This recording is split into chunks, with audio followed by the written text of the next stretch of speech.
کشتار مسجد گوهرشاد در مشهد به دستور رضاشاه. تیر 1314.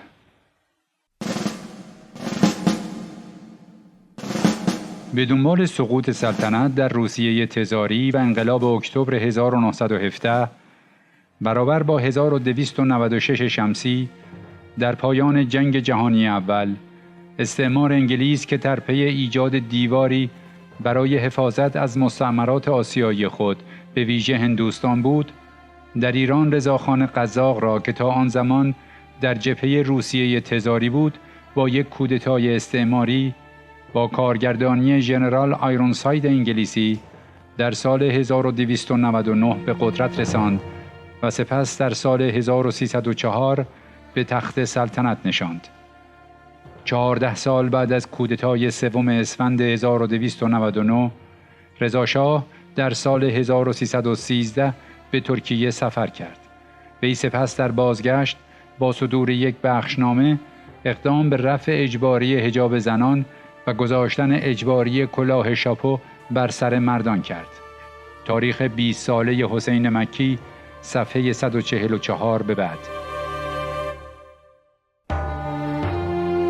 بخشنامه مربوط به کلاه اجباری مردان نمونه ای از روش برخورد رضاخان در این زمینه است.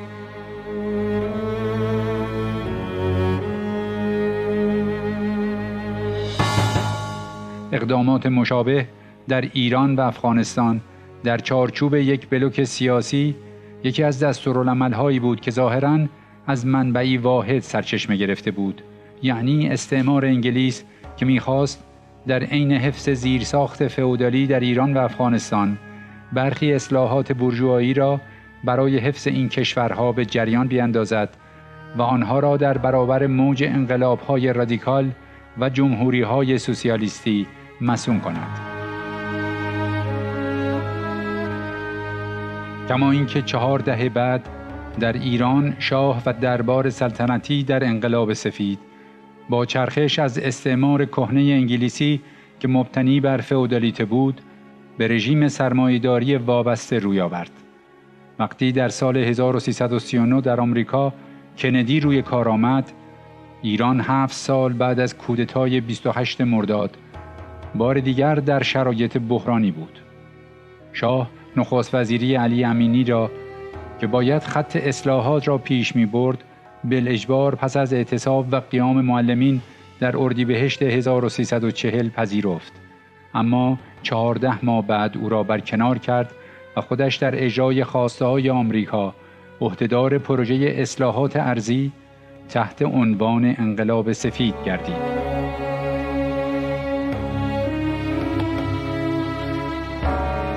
اما در زمان رضاشاه خود او بزرگترین فئودال ایران بود و کاری به زیرساخت‌های فئودالی نداشت و زمین‌ها به ویژه زمین‌های حاصلخیز شمال کشور را تحت عنوان املاک سلطنتی با زور و اجبار تصاحب می‌کرد و به دست آوردن املاک و مستغلات را به سرکردگان ارتش خود نیز توصیه می‌کرد.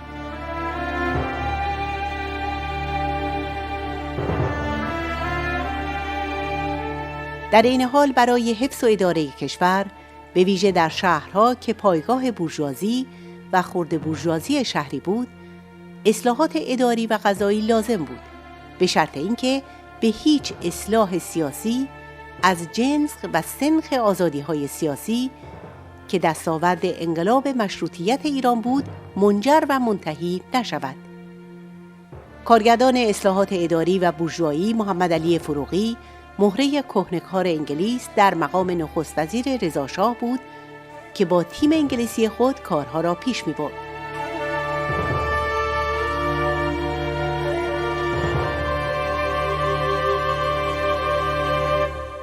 فروغی همان کسی است که در تبعید رضاخان از ایران در شهریور 1320 و روی کار آوردن محمد رضا شاه در ارتباط با سفارت انگلیس نقش کلیدی داشت. رضا شاه در عین اینکه به خاطر جبر زمان اصلاحات اداری و بورژوایی را که انگلیس خواستار آن بود پذیرفته بود، اما آزادی سیاسی خط قرمز عبور ناپذیر استبداد رضاشاهی در تمام دوران سلطنت او بود. به همین خاطر پایه‌های فئودالیسم نیز دست نخورده باقی ماند. کما اینکه عموم ملیت‌ها از هموطنان عرب در خوزستان تا بلوچستان و کردستان و لرستان تحت شدیدترین سرکوب قرار گرفتند. این در حالی بود که قرارداد نفت دارسی در سال 1312 با هیاهو و جنجال تبلیغاتی بیش از 30 سال دیگر به سود استعمار انگلیس تمدید شد.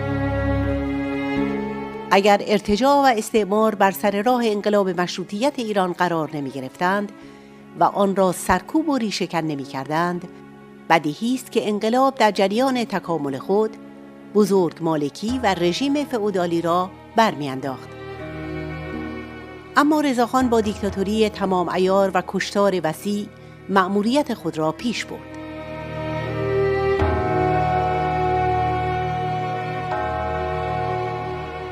کشتار در مسجد گوهرشاد مشهد بر سر تحمیل لباس و کلاه اجباری تحت عنوان تمدن غرب، که البته در همه حال عاری از هر گونه آزادی سیاسی بود، یکی از همان محصولات استبداد سیاه سلطنتی رضاشاهی است.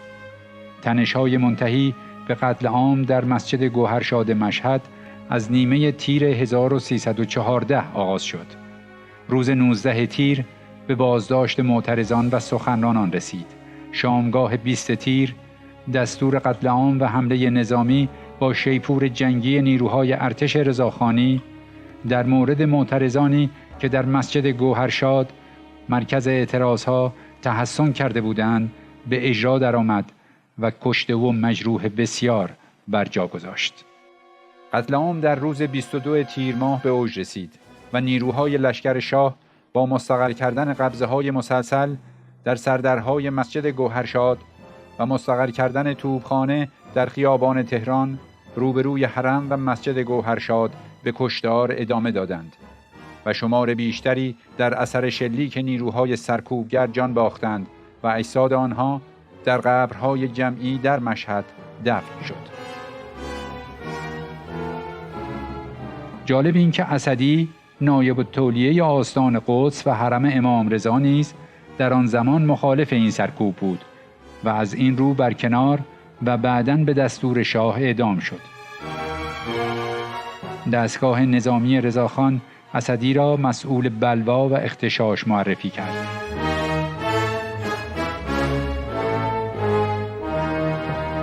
نکته دیگری که قابل توجه است، موضع خمینی در جریان آن قتل عام بود.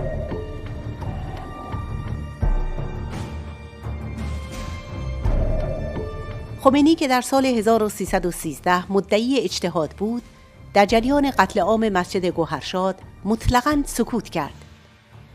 در کتاب خلاصه تاریخ ایران نوشته دکتر عبدالعلی معصومی در این مورد آمده است: خمینی در وقایعی مثل تصویب قانون سرکوبگرانه سال 1310، سرکوب و قتل آزادیخواهان توسط رضاشاه و کشف یا برداشتن اجباری حجاب و اقدامات سرکوبگرانه برای پیشبرد آن سکوت کرد و تسلیم و سازش و کنج عافیت گزیدن را ترجیح داد. در واقعه مسجد گوهرشاد در سال 1314 نیز که به دستور رضاشاه قزاقان جنایتکار به سوی مردم آتش گشودند و دست کم 2000 تن را کشتار کردند، باز هم خمینی نسبت به این جنایت بزرگ در سکوت کامل به سر برد.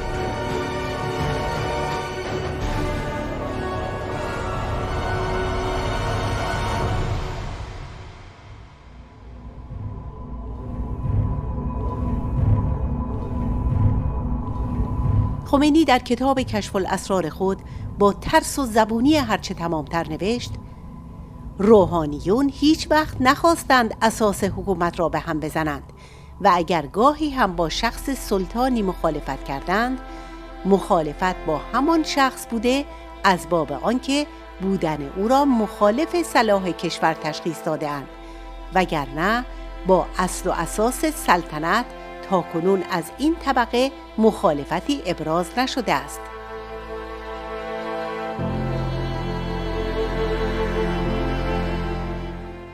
قتل عام مردم مشهد در مسجد گوهرشاد آنچنان فجیع و غیرقابل انکار بود که بعدها برخی مقامات دیکتاتوری سلطنتی هم به آن اذعان کردند.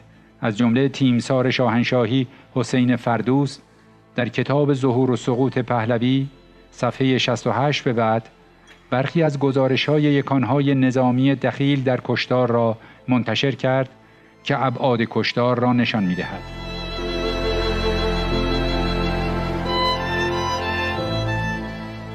در نقطه مقابل لباس و بی‌حجابی اجباری رضاخان قزاق در تاریخ معاصر ایران خمینی و خامنه‌ای قرار می‌گیرند که به نحوی فوق متناقض حجاب اجباری را برای حفظ پایه‌های دیکتاتوری دینی علم کردند. هدف از دجالگری رژیم ولایت فقیه تحت عنوان عفاف و حجاب و گشت ارشاد و نهی از منکر از روز اول چیزی جز سرکوب نبوده و نیست. رژیم به این وسیله می‌خواهد از بالا گرفتن خیزش‌ها و مطالبات بر حق مردم جلوگیری کند.